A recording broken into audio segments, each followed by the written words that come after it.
¿Quieres puedes tomar fotos de lo que quieras? They call me a racist all the time. They call me a bandida. They say I'm against my own people. Paloma Zuniga is a U.S. and Mexican citizen known as Paloma for Trump. She's at a migrant shelter in Tijuana, making Facebook Live videos about the people she's characterized to her 49,000 Facebook followers as invaders. One man gets angry. Because I can film you as well. Would you like me to film you? Zuniga finds a Honduran man she's met before, who has plans to go home.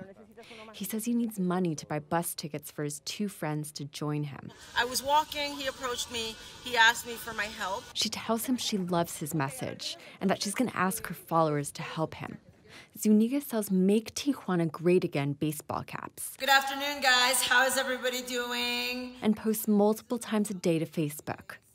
She spreads conspiracy theories and xenophobia against the migrants, falsely telling people a photo of a mother running from tear gas was staged. Zuniga says she's not against all the migrants, just the ones who break the law. No hacerlo de manera ilegal, hacerlo de manera, de buena manera. And while thousands of these Central Americans want asylum, Zuniga says most don't deserve it. The bottom line is that each country should take care of its own people. Zuniga was part of a confrontation against the caravan in the fall. Rocks and punches were thrown. The far-right group Oath Keepers has also put out a call to action online to send militants to the border to keep the caravan out. But the border is attracting other kinds of activists too. I advocate for an end to borders. And again, that's just me personally. Evan Duke is an anti-fascist and a social justice activist who came from Seattle with a handful of other left-wing activists to offer protection and aid to the migrants. When right-wing hate groups threaten to march on refugees, we're going to do a call out to the community for people to come and stand in support of them and put our bodies in front of them if they're threatened. Duke says things have gotten tense. We've been receiving death threats on Facebook.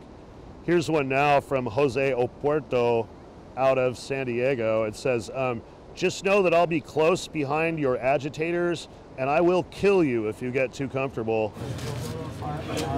Duke and several other activists went to the same shelter Paloma for Trump had visited to document the fact that migrants were being evicted by authorities. So this is a mural for all of the deported veterans? We spoke to one of them later at the border. This is Brendan Tucker from Canyon Lake, Texas. I believe in cleaning up our own mess, and this is a mess that we created in the first place. He came to Tijuana to cook for asylum seekers after learning that the U.S. contributed to unrest in Central America by backing military coups and sending guns. Tucker was at the border on New Year's Day when more than 100 migrants tried to cross the border illegally and were tear-gassed by Border Patrol. But we had nothing to do with helping people cross. We had nothing to do with organizing it. All we did was come up to witness, document, and deliver medical aid. Some American activists are openly encouraging migrants to jump the fence. BAM, By Any Means Necessary, is a U.S.-based group distributing flyers telling migrants to storm the border.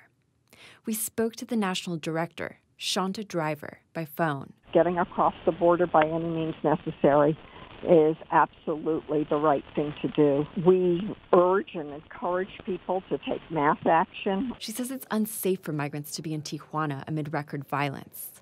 But attorney Erica Pinedo disagrees. Waiting in Tijuana is not the same as trying to cross a smuggling route that is controlled by organized crime. She says BAM is putting lives in danger and compromising good humanitarian work. Her nonprofit, Al Otro Lado, provides pro bono legal services to migrants. She says BAM is helping Trump's narrative that the caravan is an invasion. That is not solidarity. That's exploitation. They are exploiting migrants to make a political point.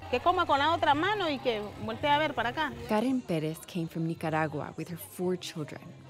She says the conflicting messages from Americans have been confusing. She's been on a weeks-long wait list to apply for asylum in the U.S. Sometimes I get hopeless thinking I'll say yes to the people telling me to jump. But no, what am I, crazy? I'm not crazy. I'm going to wait. She says she wants to do things the legal way and doesn't want to risk her children's lives when she's come this far to escape danger. Jean Guerrero, KPBS News.